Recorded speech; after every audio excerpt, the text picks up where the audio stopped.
Good morning. It is Wednesday morning. I'm going to put this out on Thursday after the exams are in. Um, Hot coffee feels good on my throat. I'm not sick, it's just winter. I did a little ruck hike yesterday. Did about 6.5 miles wearing a backpack over unplowed snow. So that was kind of cool. So far the legs are not punishing me, so that works well. Plan to go out this afternoon and climb the M. My goal is to do that at least once a week, just to stay in shape and to breathe some fresh air, which I now have the option to do. The reason I'm doing this last video, the reason I've been led to do it, is with regards to the exam. I've got about 3/4 of the exams corrected, probably 6 or 7 sitting in my inbox right now, waiting for me to get to today, and I imagine the rest of them are going to be in before midnight tonight. So everything's right on schedule. I'll come in and upload this video Thursday morning. But I wanted to talk about a part of the exam, just one question. And that question, just about everybody got right. But the fact that not everybody got it right, even now, concerns me greatly. So I want to talk about that one question. Can you guess which one it is? I'll give you a hint. It's the one that I told you was going to be on the final exam on the very first day of class. And I told you what the answer was. And I said, write it down. You'll see this material again. And God help me, I still get people who are telling me that our rights come from the government, who have no idea where their rights come from. One person actually, I think, got it even more wrong, if you want to put it that way.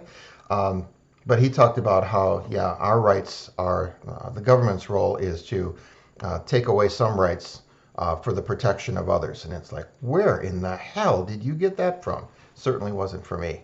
Probably another professor. But I don't know if that's some passive-aggressive thing, those of you that got it wrong, where you honestly believe our rights come from the government and this is just your way of telling me so.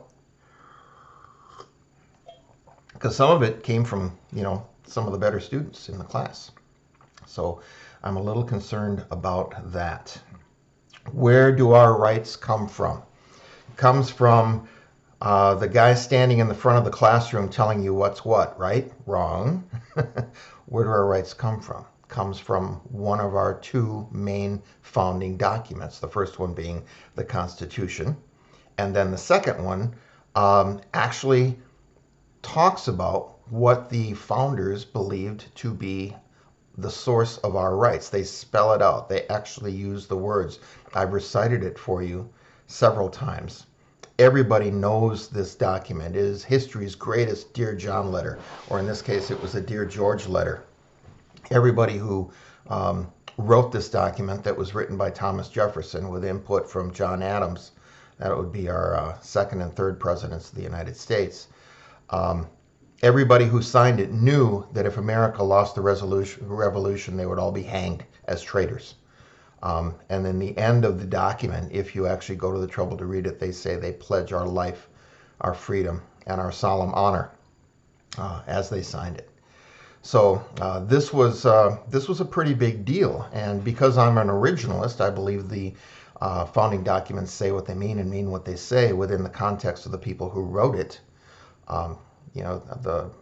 Both of those documents are written at what we might consider to be about a 10th grade reading level. So you don't have to be a college student or a college professor or a judge to know what it says. You can just read it.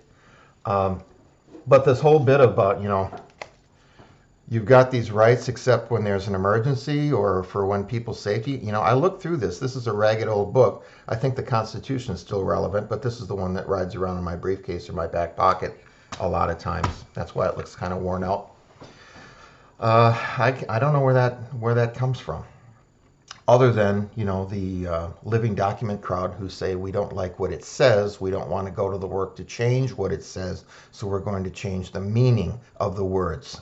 And that's, I've talked about that before. But, my concern is, folks, if you don't know what your rights are and where they come from, how are you going to know that it's wrong when people try to take them away from you? And anything that has the power to give you these rights has the power to take them away. Which is why we have so many people who are going, well, government says I got to wear masks, so I guess I'm going to wear a mask. Government says I can't go back to my college that I paid thousands of dollars to unless I show that I have been tested for a disease with a 99.6% survival rate. Government will be saying that I can't travel unless I prove that I have had a vaccine. And people go, okay, they're the government. I guess we have to do it. That's not the response of a citizen, ladies and gentlemen. That is the response of a subject. And we fought a war with the same country, a savage war, 2 different times. Once starting in 1776 and once during 1812. So we're pretty serious about not being subjects and being citizens. And yet we have people still telling me that our rights come from the government. Stop that, folks. Stop it. Wake up. I'm not telling you to agree with me. I'm telling you to vet what I'm telling you and learn the source of the document. We hold these truths to be self-evident, that all men are created equal and endowed with certain unalienable rights. There was an argument between unalienable and inalienable. Jefferson wanted unalienable. He won.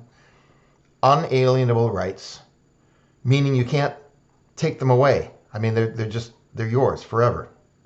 To life, liberty, and the pursuit of happiness. Those were the 3 big ones. You do not have a right to be happy. You have a right to work to the best of your ethics and your brains, your God-given talents, to be happy, to find happiness where you are, but you don't have the right to be happy. But those are our rights. And basically 8 of them are enshrined within the Bill of Rights. The Bill of Rights does not give us our rights. The Bill of Rights is just a list, all right? If I write down a shopping list for groceries, unless I actually go and buy those groceries, I'm going to starve to death if I just try to eat the list, right? So that's what the Bill of Rights is. It is a list. So we have 8 rights that are enumerated.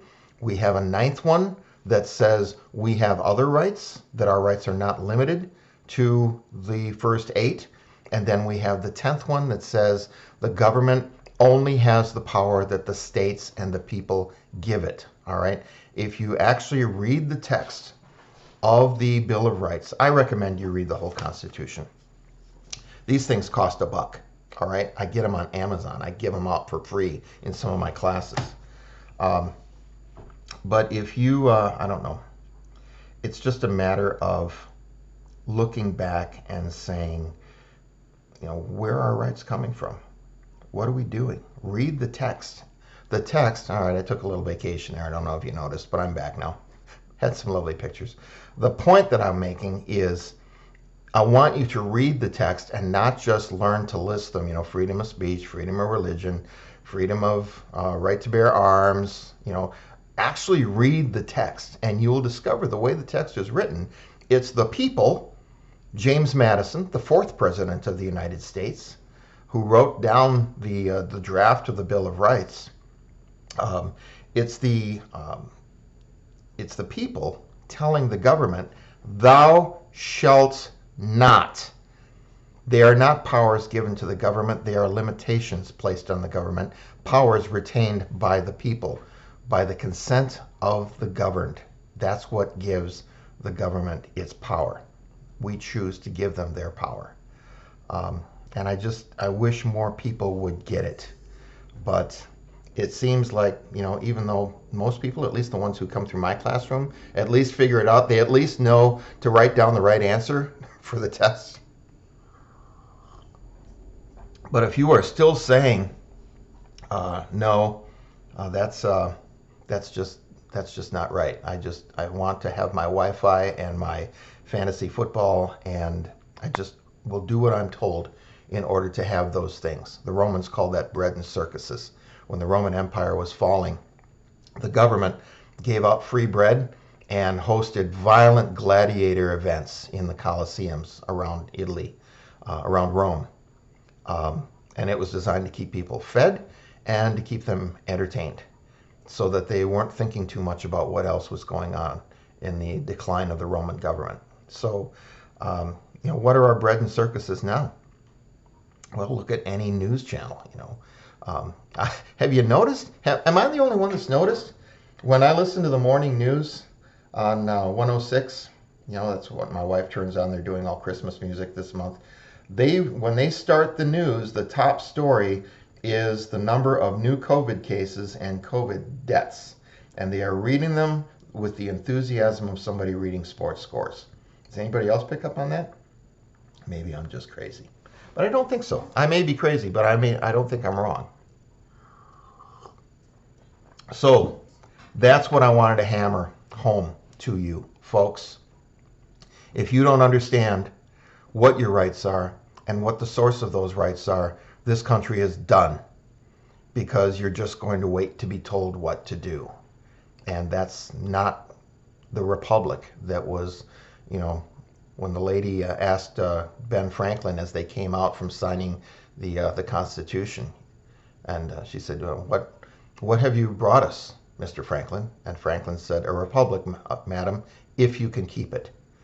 And I really wonder where it's all going. So that's all I got for you. I don't mean to yell at you, but my God, I think I actually said the first day of classes, if you don't remember anything from anything else that I teach you this semester, remember this. And some people still got it wrong. So I guess we'll just go from there. I wish you well. I wish you safety. I wish you happiness. I wish you warmth. I wish you the desire to climb beyond the highest branch and to think critically. Don't assume whoever's sitting in a YouTube video or in the front of a classroom or on a television news show is the sole source of your knowledge. Don't subcontract your world knowledge to these people. Vet them. I already told you how to do that, right? ABC through F and 1 through 5. Use that. Vet them.